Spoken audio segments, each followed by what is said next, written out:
Assalamualaikum dear students, I am Ms. Madiha David, lecturer in biology at Government Degree College for Women, Kachaku. Today in chapter number 9, Angiosperms, you will learn about its occurrence. Angiosperms are flowering plants, their seeds are covered by fruits, that is, they are enclosed seeded plants. Their fertile leaves bear ovules. These leaves are folded and joined to form basal portion called ovaries. Ovary then changes into fruit after fertilization.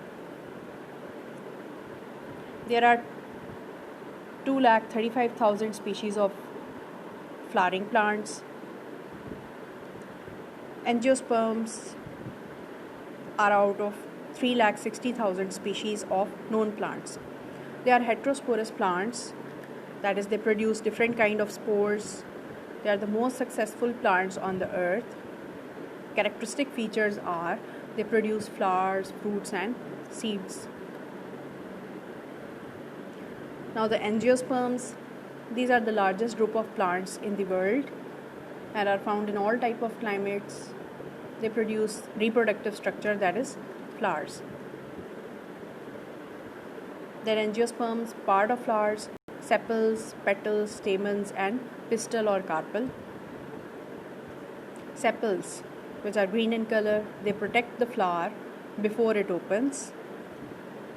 Then petals, these are brightly colored, they attract insects for pollination, that is, pollinating insects come on them due to their bright colors and attractive scent.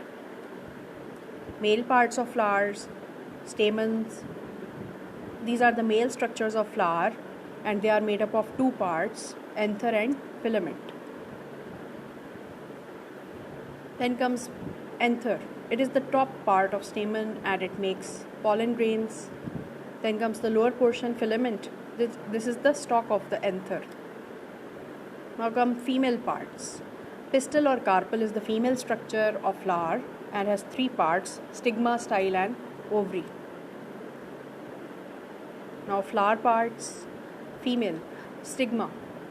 Pollen grains from another flower lands or collects on the stigma's sticky surface.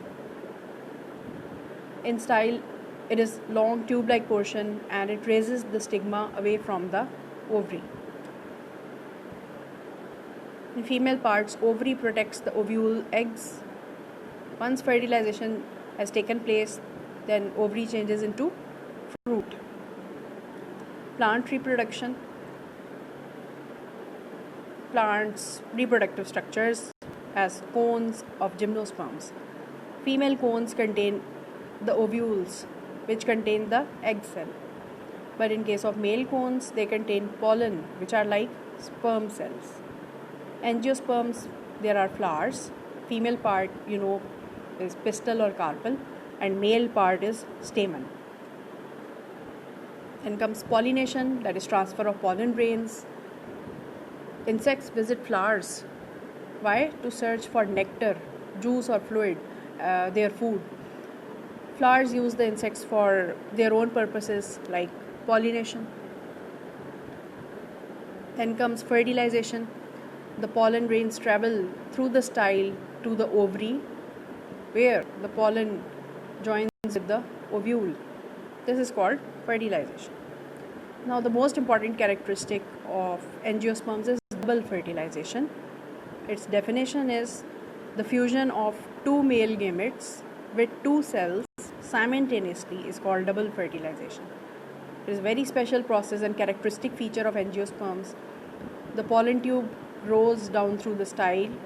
The pollen tube then enters the ovule and then reaches the female gametophyte where it discharges or releases the male gametes.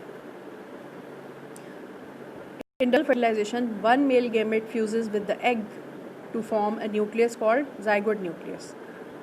This zygote nucleus creates a thick wall and becomes oospore. Oospore is the first cell of the sporophyte generation in plants, which is spore producing generation. Second male gamete fuses with secondary nucleus and it forms another nucleus called primary endosperm nucleus. So this process is called as double fertilization. It is also called triple fusion, that is 2 male gametes and 1 female gamete. Egg. Oospore divides into 2 cells, basal suspensor cells and terminal embryo cells. Then come seeds, which are the fertilized egg. Seed structure you can see in the diagram. Like it consists of an outer portion called seed coat or testa. There is a young plant with stored food. Types of seeds: gymnosperm seeds on one side, and on the other side angiosperm seed and fruits they have shown, that is fruit containing seeds. Now come seeds. The seeds develop inside the ovary, which grows to become the seed pod or fruit. Then seed dispersal or spread of seeds. These are by various agencies like animals, wind and explosion, or by water. Then comes fruit. Ripe ovary is called fruit. The seeds are enclosed in fruits in angiosperms. That is why they are called enclosed seeded plants. Ovary wall undergoes changes to form the fruit wall or pericarp. Wall of fruit is called pericarp. And images of angiosperms, you can see there are 2 classes, monocots and dicots. In monocots, they have a single cotyledon seed leaf, and in dicots, they have 2 cotyledons seed leaves.